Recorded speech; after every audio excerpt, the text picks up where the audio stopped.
Cintailah kebenaran, maka kebenaran akan memerdekakan kamu.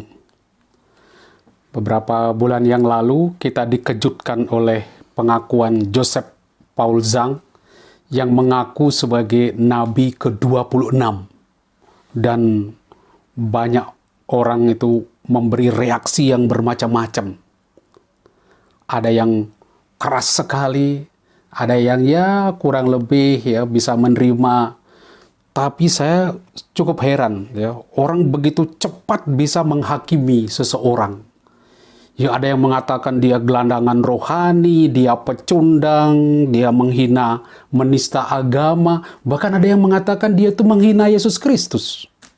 Saya jadi bingung, apa kriteria kita di dalam menilai seseorang atau menghakimi seseorang ketika dia mengungkapkan suatu pernyataan?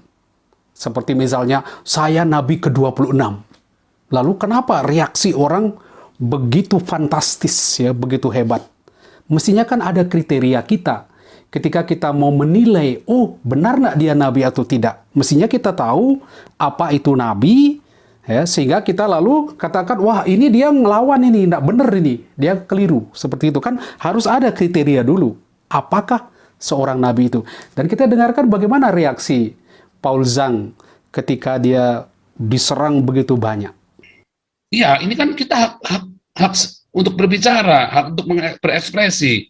Saya mau bilang saya nabi kek, mau bilang saya Tuhan kek, suka-suka saya kan. Sekarang siapa yang dirugikan kalau saya bilang saya Nabi ke-26? Siapa yang dirugikan coba? Tanggapannya cukup cerdas sebetulnya. Ya, saya mau ngaku gini terus salahnya apa? Saya ngomong saya ini nabi. Yang menjadi masalah kan kita mau percaya atau tidak bahwa dia itu nabi. Oh, silakan ngomong, tapi ada percaya atau tidak. Nah, untuk mau percaya atau tidak, mestinya kita punya kriterianya. Saya akan mencoba memberikan kepada Anda dari konsep Alkitab. Apa sebetulnya nabi itu? Siapa sih nabi itu? Apa kriterianya untuk bisa disebut nabi? Dan bagaimana perkembangan ya, kenabian, fenomen kenabian di dalam Alkitab? Nah, mungkin dari sini Anda nanti bisa menilai apakah apa yang dikatakan Paul Zhang itu masuk akal atau tidak. Ya, tapi tidak usah menghakimi. Ya, nanti bisa Anda boleh, saya layak enggak percaya dia itu nabi atau tidak. Paling enggak Anda akan bisa mendapat jawaban di situ. Dan silakan Anda jawab sendiri dari kriteria yang akan saya sampaikan. Nah, saya mau tunjukkan pertama, apa sih sebetulnya nabi itu? Kata nabi itu kemungkinan besar berasal dari bahasa Akadis, itu nabum, yang berarti menyebut, memanggil, berbicara, menunjuk. Jadi ide dasar di balik kata nabi itu memang berbicara. Ya. Lalu di dalam bahasa Ibrani, karena Alkitab Perjanjian Lama itu berbahasa Ibrani dan juga berbahasa Yunani terjemahannya, Septuaginta, itu dipakai kata nabi dalam bahasa Ibrani. Artinya apa? Itu yang dipanggil atau si terpanggil. Jadi nabi adalah orang yang dipanggil. Dipanggil apa? Untuk menyampaikan suatu berita, ya, mendapat kepercayaan. Nabi juga bisa dalam arti naba itu bernubuat. Karena nebuah itu artinya nubuat. Dengan kata lain, salah satu ciri khas seorang nabi, dia mampu bernubuat. Ini kriteria yang seringkali dipakai untuk menentukan dia itu nabi atau tidak, karena dia mampu bernubuat. Nah, dalam bahasa Yunaninya, ya, dalam teks Septuaginta, itu dipakai kata profetes. Itu maknanya juga sama. Berbicara di hadapan atau atas nama orang lain. Juga dalam arti orang itu bisa bernubuat. Nah, dengan kata lain, kita punya di balik istilah nabi itu apa yang esensial di situ? Dia harus orang yang dipanggil oleh Tuhan, diutus secara khusus oleh Tuhan untuk menyampaikan suatu pesan. Dan pesan apa? Seringkali di dalam pesannya itu adalah nubuat.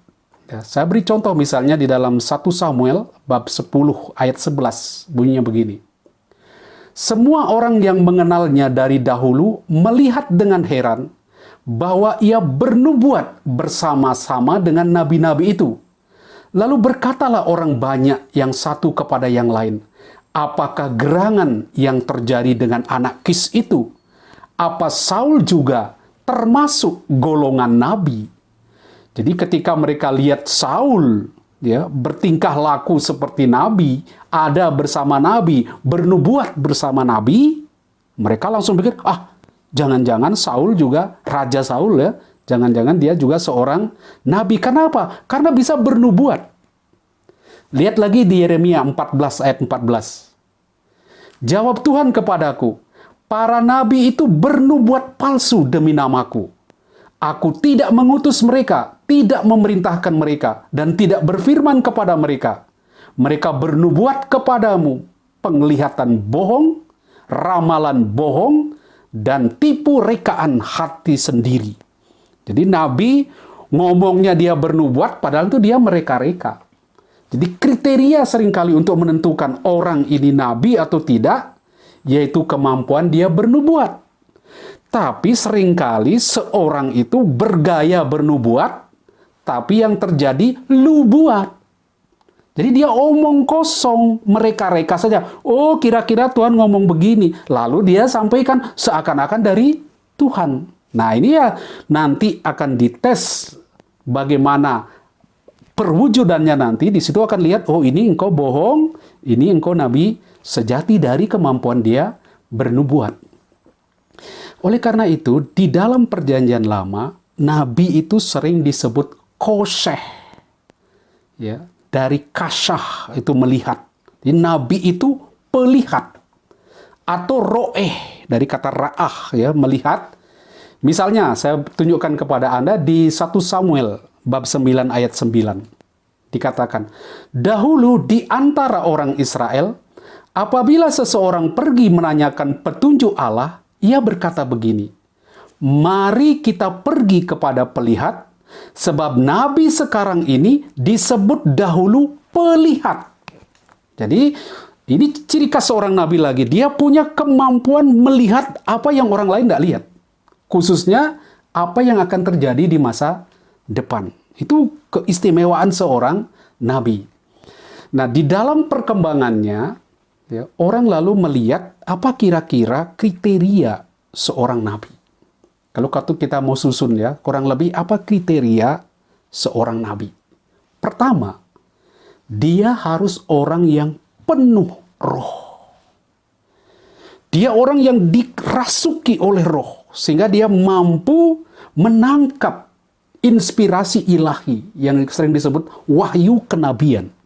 Dia punya kepekaan, dia orang penuh roh, sehingga seringkali dia punya kekuatan daya yang berbeda dengan manusia biasa. Lalu unsur kedua adalah sabda Allah. Nabi itu tugasnya menyampaikan sabda Allah, menyampaikan perasaan Allah, keinginan Allah, kerinduan Allah terhadap manusia. Karena itu ketika manusia nanti berbuat dosa, Nabi akan menyerang mereka. Allah tidak ingin kamu begini, kamu harus bertobat. Itu unsur kedua, sabda Allah. Unsur ketiga, dia dipilih, ditunjuk oleh Allah. Bukan menunjuk dirinya sendiri. Saya nabi, tidak bisa. Dia harus ditunjuk oleh Allah. Sehingga seringkali justru orang lain yang mengatakan dia nabi. Dia sendiri tidak menyebut dirinya nabi. Karena orang lain yang melihat dia, oh ini utusan Allah. Bukan mengaku-ngaku sebagai seorang nabi. Nah, karena itu dia kalau berbicara, nabi kalau berbicara karena dia diutus oleh Allah, dia berbicara atas nama Allah. Itu demi Allah yang hidup. Nanti akan cara dia bicara begitu, karena dia menyampaikan firman Allah. Jadi firman yang disampaikan itu benar-benar firman Tuhan. Karena dia memperoleh, dia dapat itu dari apa yang disebut wahyu kenabian. Bukan dia dapat dikte dari Tuhan. Kamu ngomong A, B, C, enggak. Dia mampu, istilahnya di dalam ilmu Alkitabiah, mereka katakan dapat wahyu kenabian. Jadi dia memiliki suatu kepekaan untuk menangkap kehendak Tuhan di dalam peristiwa-peristiwa sehari-hari, lalu melihat kenyataan yang ada, apa yang Tuhan mau di situ. Nah, nabi itu punya kepekaan, punya wahyu, dapat inspirasi ilahi. Lalu dia olah itu. Bukan dia tangkap dari Allah langsung lalu dia bicara, tapi dia sudah memakan sabda itu. Dia sudah mengolah sehingga Yesaya katakan rasanya pahit ya. Pahit sekali karena apa? Dia harus olah itu. Dan ketika mau menyampaikan seringkali berat sekali. Itu proses seorang nabi ketika dia mendapat firman. Jadi tugasnya apa seorang nabi itu? Jadi kita lihat dari kriteria tadi, tugasnya adalah mewartakan sabda Allah, pesan Allah. Nah biasanya kalau kita lihat di Perjanjian Lama, pesannya yang utama itu mengingatkan bangsanya, khususnya bangsa Israel, akan perjanjian yang sudah mereka buat. Dan terutama apa? Mereka sudah melanggar perjanjian itu. Nah, Nabi ini mengingatkan, menyerukan supaya bertobat. Oleh karena itu, sering kata-kata Nabi itu memang menyakitkan. Menyakitkan sekali. Karena Anda ditohok. Anda itu berdosa, melanggar perjanjian, berlaku tidak baik. Nabi ini nyikat. Kamu ini berdosa, tidak benar kamu ini. Nah ini, orang yang diperlakukan seperti itu seringkali sakit hati. Karena Nabi bukan hanya menohok begitu. Ini dosamu ini langsung. Bahkan di bidang politik, di bidang keagamaan. Ya, dia kritik terhadap kultus, upacara-upacara keagamaan. Kritik terhadap politik, keras sekali Nabi. Dan bukan hanya dia mengkritik. Dia bahkan menyampaikan ancaman hukuman jika mereka tidak bertobat. Dia katakan, kalian salah, kalian menindas orang miskin, kalian berlaku tidak adil. Kalau kalian terus begini, Tuhan akan menghukum engkau, akan misalnya membuang engkau ke Asyur, membuang engkau ke Babel. Dan itu terjadi. Oleh karena itu, seringkali Nabi tidak disukai, dan umumnya tidak disukai. Kalau Nabi disukai, kita patut bertanya, apa betul dia menyuarakan suara Tuhan? Karena dia mau menghantar orang kepada pertobatan, menunjukkan salahnya orang itu di mana. Nah, tapi dia tidak berhenti di sana. Seorang nabi, memang dia jago kritik. Dia tukang kritik. Kemudian tukang ancam. Nanti kamu akan mendapat ancaman. Tapi dia tidak berhenti pada mengancam. Dia lebih fokus pada mengajak orang untuk bertobat. Ini loh salahmu. Kalau kamu salah begini, tidak mau bertobat, kamu nanti dihukum. Karena itu mari kita segera bertobat. Dan kalau kita bertobat, ada harapan masa depan. Ada kegembiraan, ada keselamatan. Itulah yang disampaikan. Jadi lihat, dia tunjukkan kepada jemaatnya, kepada masyarakat, ini loh masa depan yang indah kalau kita bertobat. Nah inilah kelebihan seorang nabi. Itu ciri khas ya. Tugasnya apa, kriterianya apa, itu kurang lebih seperti itu yang saya sampaikan. Nah sekarang, bagaimana pemakaian gelar-gelar nabi? Siapa sih yang disebut nabi? Ya, itu kriteria umum ya, yang lazim dipakai. Tetapi di dalam kenyataannya, ya, di dalam sejarah Israel, fenomen kenabian itu sedikit aneh. Ya, kriteria tadi itu tidak selalu dipenuhi ketika seseorang menjadi nabi. Mungkin hanya satu bagian dipenuhi, tapi tidak seluruhnya dipenuhi. Ya. Saya beri contoh misalnya, mereka kalau kita lihat di perkembangannya, umumnya di dalam studi Alkitabiah, orang membedakan nabi itu ada nabi perintis, nabi-nabi awal, kemudian ada nabi-nabi klasik. Nah, yang dimaksud dengan nabi-nabi perintis itu nabi-nabi yang muncul di zaman-zaman awal sekali. Nabi ini diperkirakan muncul sekitar tahun 1050 sampai abad ke-5 sebelum Masehi, yaitu sebelum Amos. Apa yang terjadi dengan nabi-nabi ini? Ya, itu nabi ini seringkali bentuknya itu berupa rombongan, seperti ada semacam sekolah kenabian. Jadi mereka tuh rombongan. Nah, dalam rombongan ini, itu seringkali mereka menoreh-noreh badannya. Jadi ada sekolah mengajarkan orang untuk jadi nabi, tekniknya apa? Seperti karena nabi itu ciri khasnya itu kepenuhan roh, maka orang dilatih supaya dia kepenuhan roh. Saya lihat contohnya misalnya ya, di 2 Raja, bab 2 ayat 3, di situ akan kelihatan modelnya ada nabi ini. ya, rombongan nabi yang ada di Betel keluar menemui Elisa dan berkata kepadanya, "Tahukah engkau bahwa pada hari ini tuanmu akan diangkat oleh Tuhan dari hadapanmu?" Jawabnya, "Ya, aku juga tahu." Diamlah. Jadi ketika Elisa mau berpisah dengan Elia, kan Elia mau naik ke surga, nah Elisa mengikuti dia ketemu dengan rombongan nabi di Betel. Ini rombongan nabi, ya semacam sekolah kenabian, tapi ada nabi individual seperti Elisa, Elia demikian. Lalu mereka ketemu. Nah, ini Anda lihat fenomennya itu. Nah, lihat lagi coba misalnya ketika dia sampai di Gilgal di 1 Samuel bab 10 ayat 5. Elisa kembali ke Gilgal pada waktu ada kelaparan di negeri itu. Ketika rombongan nabi duduk di hadapannya, ia berkata kepada hambanya, "Taruhlah kuali yang besar di atas api dan masaklah makanan bagi rombongan nabi ini." Jadi ada rombongan nabi. Anda mau hitung berapa kalau Paulus katakan dia nabi ke-25. Hitungnya tuh dari mana? Ini rombongan nabi, mau ngitung gimana? Warna banyak sekali mereka itu. Tetapi di pihak lain ada nabi-nabi individual. Ya, seperti Elia, Elisa, Nathan, dan sebagainya. Tapi ciri khas rombongan nabi itu apa? Kepenuhan roh. Itu ciri khas di nabi klasik itu. Mereka harus adalah orang-orang yang kepenuhan roh. Saya beri contoh ya, contoh yang bagus di 1 Samuel bab 5 ayat 11. Saya baca teksnya untuk mengungkapkan bahwa kriteria nabi itu adalah orang yang kepenuhan. Ya. Jangan saya baca. "Sesudah itu engkau akan sampai ke Gibea Allah." Yaitu kata Samuel kepada Saul. "Di situ ada pos penjagaan Filistin. Sewaktu memasuki kota, di sana engkau akan berpapasan dengan serombongan nabi yang turun dari bukit kurban dengan iringan gambus, rebana, suling, dan kecapi di depan mereka. Mereka mengalami kepenuhan sebagai nabi. Roh Tuhan akan menguasai engkau, dan engkau akan mengalami kepenuhan seperti nabi bersama mereka. Engkau akan berubah menjadi manusia lain."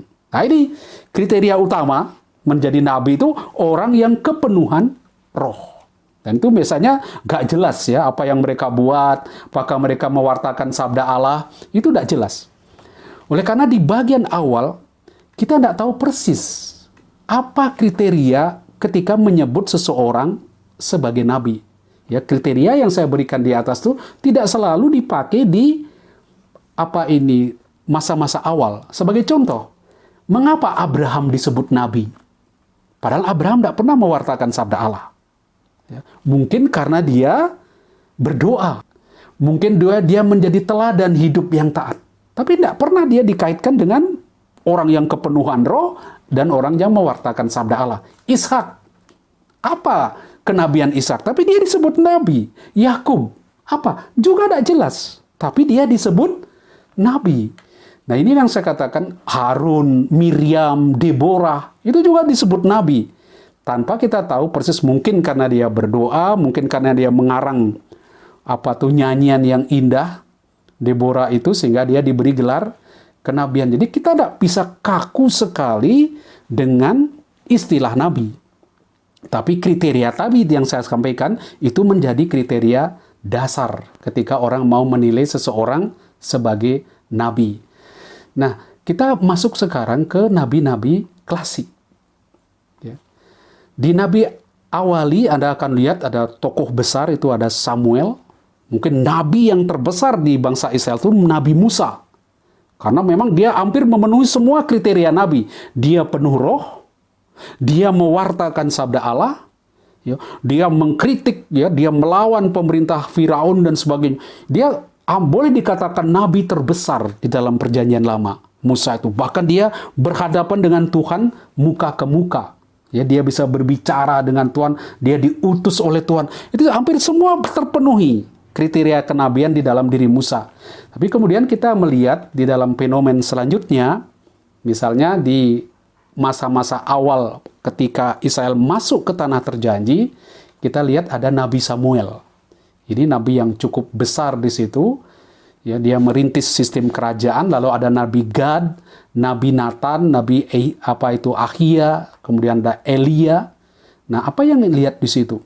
Hampir semua nabi itu berbicara untuk apa? Untuk menunjukkan kesalahan manusia. Ya, kita misalnya lihat Ahab itu diserang habis-habisan oleh Elia karena dia melakukan sinkretisme, ya, melakukan kuil Baal, membuat kuil Baal di Samaria. Itulah yang diserang. Nabi nyerang itu perbuatan berhala yang dilakukan oleh raja-raja. Jadi dia betul-betul mewakili Tuhan untuk memulihkan bangsanya. Kita lihat misalnya Yesaya. Anda lihat perseteruan Yesaya dengan Raja Ahaz misalnya, itu masuk ke ranah politik. Yesaya keras sekali menyerang dia. Dia katakan apa? Wih, kamu jangan mau berkong kali kong, ya, berkoalisi dengan Asyur. Karena apa? Kamu nanti justru akan jatuh ke tangan Asyur. Tapi Ahaz secara politis dia katakan, enggak. Ini dari politik kami merasa kami harus kerjasama dengan Asyur. Jadi Yesaya menyerang kebijaksanaan politik. Karena dia melihat kebijaksanaan politik ini akan menjerumuskan Israel ke dalam penyembahan berhala. Ya, menyembah dewa-dewa asing. Nah, ini yang itulah Nabi mewakili serangan itu. Dan tidak jarang nasib para Nabi apa? Ya, menderita. Yeremia dicemplungkan ke sumur karena melawan pemerintahan.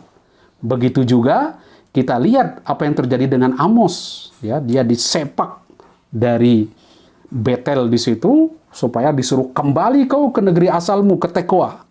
Semua nabi menderita rata-rata karena dia melawan pemerintahan yang dia anggap tidak berjalan di jalan Tuhan.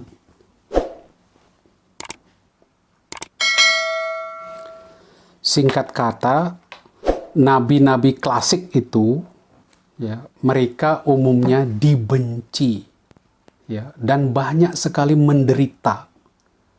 Yeremia, saya katakan tadi, dimasukkan ke sumur, dipenjarakan. Yesaya tidak didengarkan, bahkan kemungkinan besar nanti digergaji. Amos disepak dari Betel.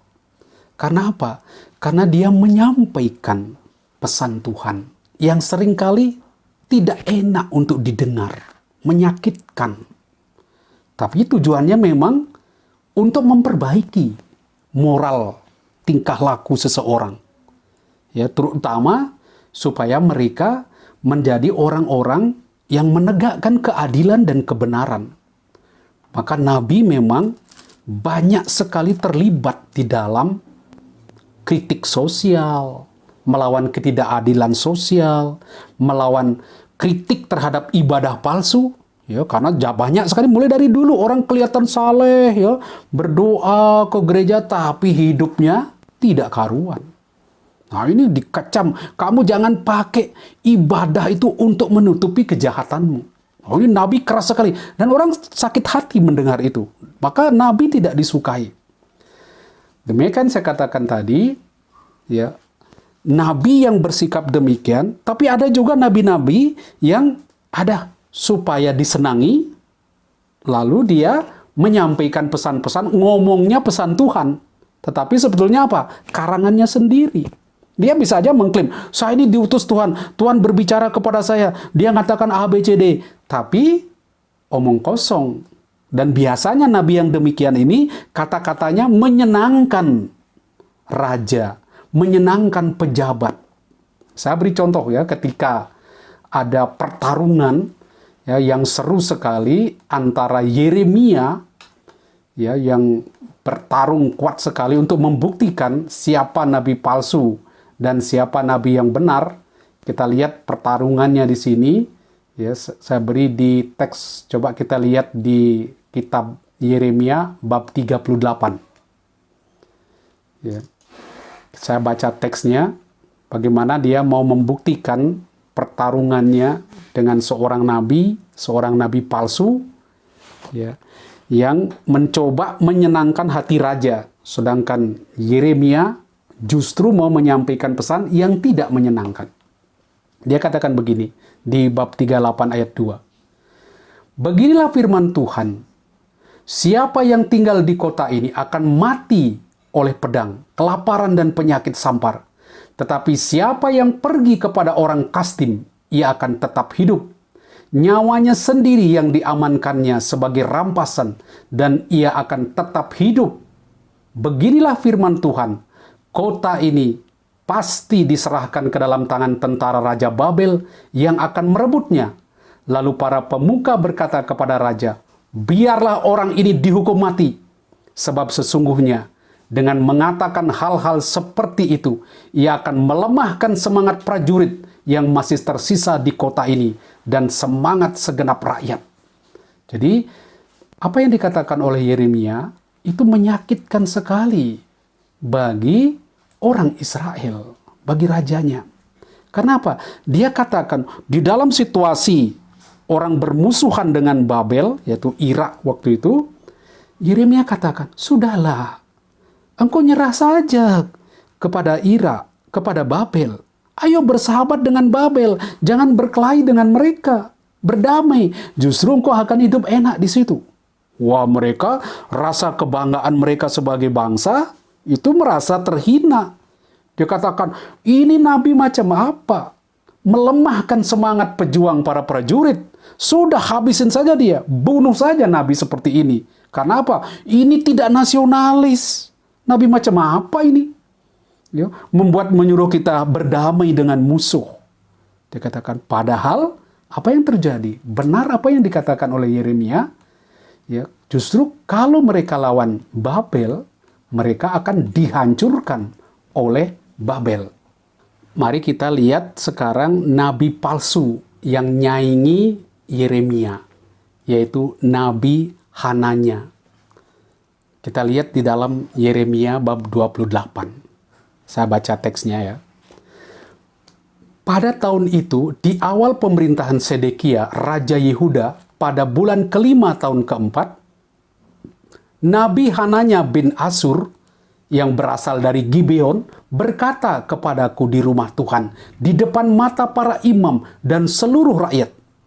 Jadi dia ngomong begini, Rabi Hananya untuk menyenangkan raja. Katanya begini, beginilah firman Tuhan semesta alam, Allah Israel. Aku telah mematahkan Kuk Raja Babel. Dalam 2 tahun ini, aku akan mengembalikan ke tempat ini semua perlengkapan rumah Tuhan yang telah diambil dari tempat ini oleh Nabukadnezar Raja Babel dan diangkutnya ke Babel. Juga Yekonya ben Yoyakim Raja Yehuda dan semua orang buangan dari Yehuda yang dibawa ke Babel akan kubawa kembali ke tempat ini. Demikianlah firman Tuhan, sungguh aku akan mematahkan Kuk Raja Babel. Jadi Hananya mau katakan kepada Sedekia, tenang Sedekia, saya diberitahu oleh Tuhan apa? Engkau akan menghabisi Babel. Beberapa orang Israel yang sudah dibuang ke Babel, termasuk Raja Yekonya yang masih di pembuangan Babel, itu akan dikembalikan. Barang-barang rampasan di Bait Allah, ya, barang-barang Bait Allah yang dirampas, semua akan dikembalikan. Kalian akan menang. So, aku sudah patahkan Kuk Raja Babel itu. Nah itu, dia katakan untuk apa? Menyenangkan hati raja. Dan ini menyenangkan orang, jadi prajurit-prajurit, semua pejabat-pejabat senang. Wah hebat kita nanti, Tuhan akan membuat kita menang. Tapi apa kata Yeremia? Yeremia katakan, hati-hati, apa betul omongan Hananya ini? Dia katakan begini, nabi-nabi sebelum aku dan sebelum engkau, dari dahulu kala telah bernubuat kepada banyak negeri dan terhadap kerajaan-kerajaan yang besar tentang perang, malapetaka dan sampar. Adapun seorang nabi yang bernubuat tentang damai sejahtera, jika nubuat nabi itu digenapi, barulah dapat diketahui bahwa nabi itu benar-benar diutus Tuhan.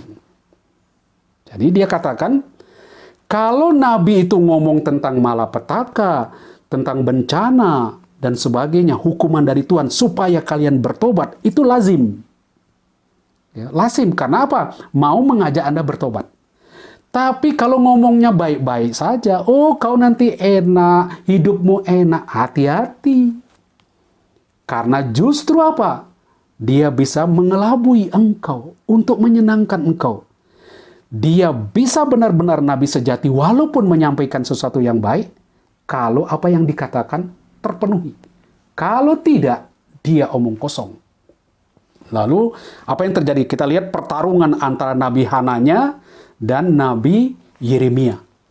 Ya, Nabi Hananya lalu mengambil gandar dari tengkuk Nabi Yeremia, dia patahkan, karena untuk menunjukkan bagaimana tekuk dari Babel yang menguasai Israel, dia ini lihat nih, tak patahkan, dia membuat perbuatan tanda, dia patahkan, dan dia katakan, beginilah, seperti inilah akan kupatahkan kuk Nebukadnezar. Ya, kuk Nebukadnezar akan kuhancurkan seperti ini. Ya, dan dari tengkuk segala bangsa dalam 2 tahun ini. Dia katakan dengan yakin, dia nabi juga Hananya. Dan senanglah semua orang Israel termasuk Raja Sedekia. Tapi apa yang dibuat oleh Yeremia? Sesudah Nabi Hananya mematahkan gandar dari tengkuk Nabi Yeremia, datanglah firman Tuhan kepada Yeremia. Pergilah dan katakan kepada Hananya, beginilah firman Tuhan, engkau telah mematahkan gandar kayu, tetapi aku akan membuat gandar besi sebagai gantinya. Sebab beginilah firman Tuhan semesta alam Allah Israel, kuk besi akan kutaruh di atas tengkuk segala bangsa, sehingga mereka takluk kepada Nebukadnezar, Raja Babel. Sungguh, mereka akan takluk kepadanya, bahkan binatang-binatang liar pun telah kuserahkan kepadanya. Jadi Tuhan katakan kepada Yeremia, Yeremia, katakan kepada Hananya, kau patahkan kuk kayu, aku akan beri kuk besi. Bahwa kalian akan dikalahkan, akan menjadi budak dari bangsa Babel, karena kalian tegar tengkuk tidak mau bertobat. Nah, Anda lihat di situ, ada pertarungan antara nabi sejati dan nabi palsu. Dan seringkali nabi sejati justru omongannya nggak enak didengar. Menyakitkan. Karena dia nunjukkan jeleknya kita. Salahnya kita. Bukan mau nyeneng-nyenengkan kita. Tapi bukan hanya untuk sesuatu yang buruk. Tapi untuk suatu kebaikan. Untuk menghantar orang kepada pertobatan. Jadi Nabi bukan asal segala ngomong, ngancam-ngancam orang hanya untuk memuaskan dirinya. Tidak, dia menyampaikan pesan Tuhan. Lihat loh, itu loh, kalian salahnya di mana? Seringkali kita tidak lihat salah kita. Tapi kita butuh seorang Nabi menyadarkan kita, ini loh salahmu. Ini loh, kalian tuh sesat. Nah, Tuhan mengutus nabinya. Dan orang yang mendengarkan tidak suka. Tidak suka. Ditunjukin salah itu menyakitkan. Maka sering Nabi itu menderita. Nah, itulah fenomen yang terjadi di Israel. Saya katakan tadi, dibedakan antara nabi awali, ya, yang nabi fenomen itu ya, yang noreh-noreh badannya, kerasukan dan sebagainya, penuh roh, ya, teriak-teriak. Ada nabi pribadi di nabi awali seperti Elia, Elisa, mereka tidak ada buku. Mereka tidak punya buku, maka disebut nabi-nabi awal tidak punya kitab sendiri. Kemudian nabi-nabi klasik, itu nabi yang punya kitab. Ya, ada kitabnya, kitab Yesaya, Yeremia. Nah, nabi-nabi besar ini, nabi-nabi klasik ini biasanya dibedakan antara nabi-nabi besar dan nabi-nabi kecil. Besar itu kenapa besar? Karena bukunya tebal dan karyanya banyak. Seperti Yesaya, itu karyanya banyak, bukunya tebal, juga Yeremia. Tapi kalau Anda lihat Yoel, Mika, dan sebagainya, nabi-nabi kecil, mereka disebut nabi kecil.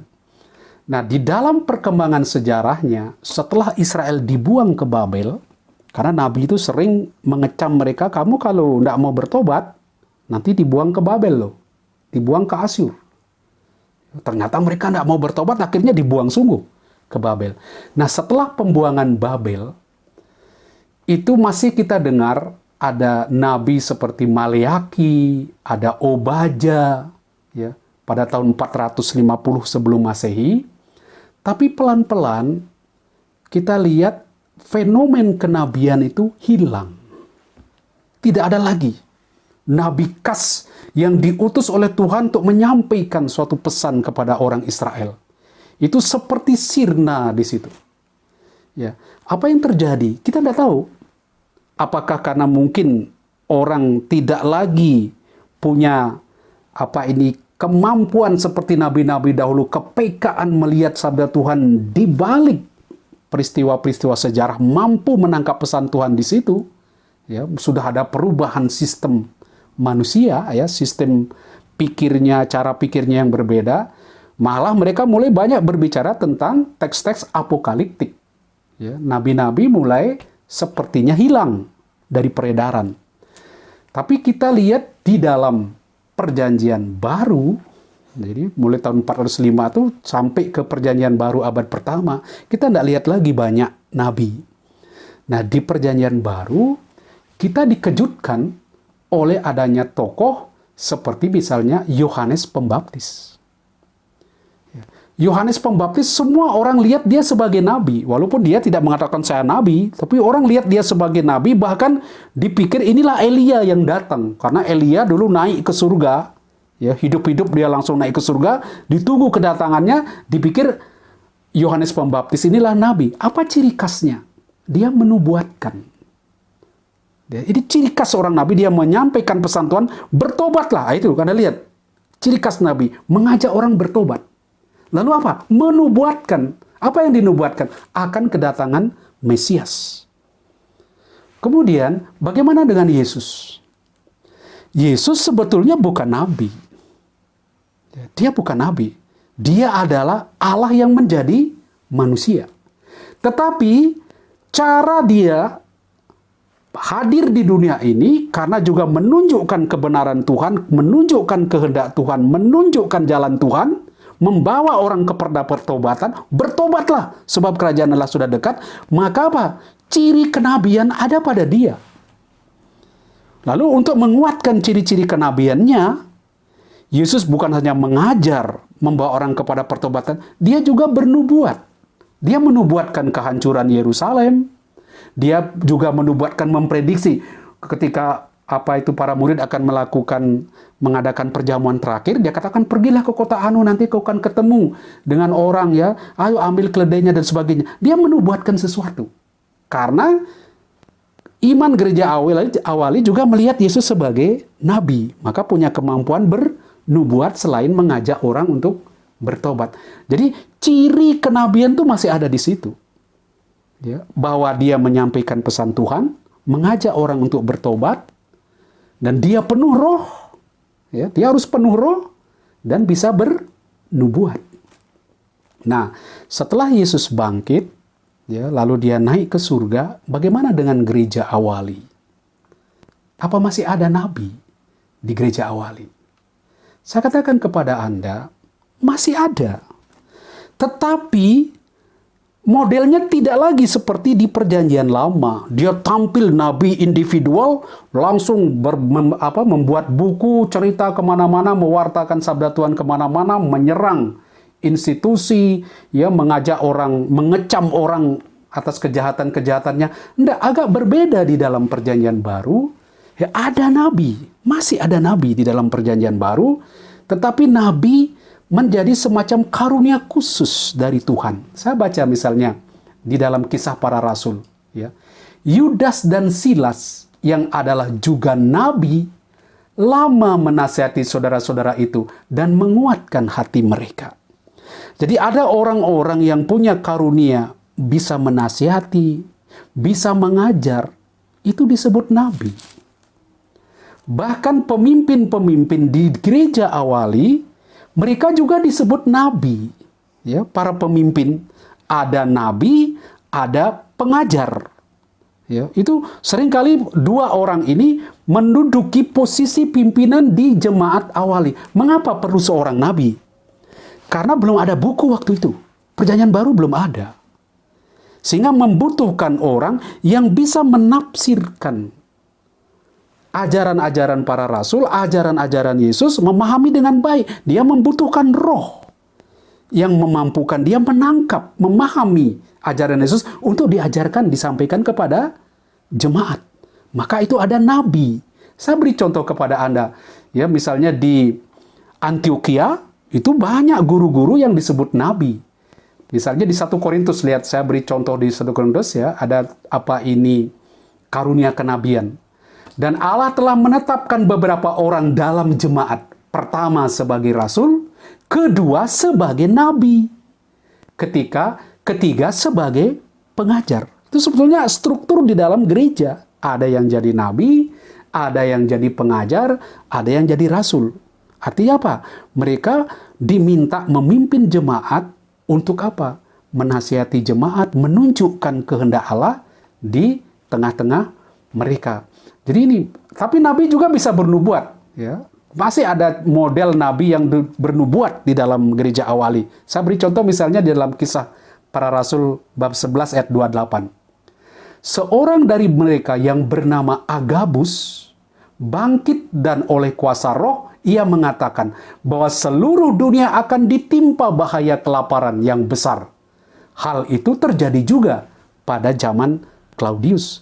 Jadi ada nabi yang diutus dari Yerusalem kepada jemaat di Antioquia, lalu dia bercerita ke sana, dia menubuatkan tentang bencana kelaparan yang akan menimpa dunia ini, dan dia menganjurkan umat di Antioquia supaya berderma, mengumpulkan dana untuk membantu jemaat di Yerusalem.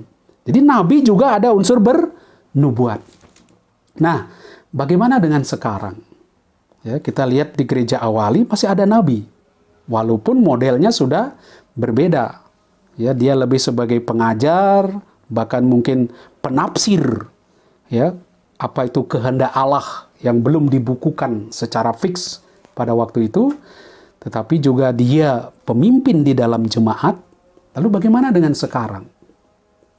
Gereja umumnya melihat nabi itu bukan lagi sebagai status. Beda. Dulu nabi itu status. Ya. Oh, ini, nabi Yeremia, nabi Yesaya, nabi Amos. Sekarang tidak dilihat di situ. Yang dipentingkan sekarang adalah peran seseorang sebagai nabi. Di mana perannya? Yang saya katakan tadi di awal kriteria orang nabi. Dia penuh roh, dia menyampaikan kehendak Tuhan, mengajak orang kepada pertobatan, menunjukkan jalan yang benar, melawan ketidakadilan, melakukan kritik sosial, supaya kebenaran nyata. Itu tugas nabi. Nah, orang Kristen sekarang dipanggil, semua orang Kristen dipanggil untuk menjadi imam, untuk menjadi nabi, dan untuk menjadi raja.